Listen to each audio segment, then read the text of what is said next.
যুক্তরাষ্ট্র ও ইসরায়েলের আগ্রাসনের বিরুদ্ধে অবশেষে ব্যবস্থা নেওয়ার পদক্ষেপ গ্রহণ করল ইরান। পারস্য উপসাগরের হরমুজ প্রণালী বন্ধের জন্য অনুমোদন দিয়েছে ইরানের পার্লামেন্ট। এর ফলে বৈশ্বিক জ্বালানি বাজারে বিরূপ প্রভাব পড়তে যাচ্ছে বলে শঙ্কা জানিয়েছেন বিশ্লেষকরা। ইরানের পারমাণবিক কেন্দ্রগুলোতে যুক্তরাষ্ট্রের হামলার পরই থমথমে পরিস্থিতি বিরাজ করছিল পুরো মধ্যপ্রাচ্যে। পাল্টা জবাবে কী ধরনের পদক্ষেপ নিতে পারে তেহরান, এই প্রশ্নের উত্তর খুঁজতে মুখিয়েছিল সবাই।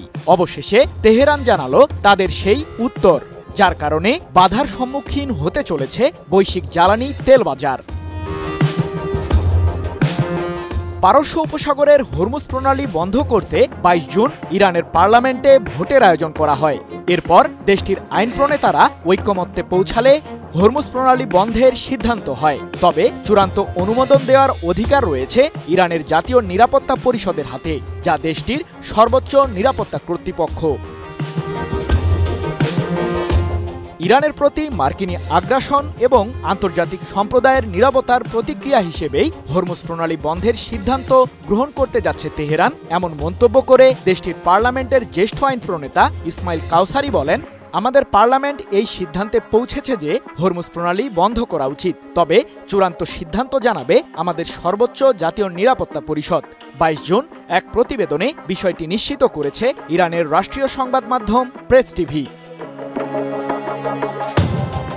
পারস্য উপসাগরের মোহনায় অবস্থিত হরমুজ প্রণালী দিয়ে প্রতিদিন ১৭ থেকে ১৮ মিলিয়ন ব্যারেল জ্বালানি তেল সরবরাহ করা হয়, যা বিশ্বের ২০% জ্বালানি তেল সরবরাহের একমাত্র হাব। হরমুজ প্রণালী একমাত্র সমুদ্রপথ যা পারস্য উপসাগরকে উন্মুক্ত সমুদ্রের সাথে সংযুক্ত করেছে।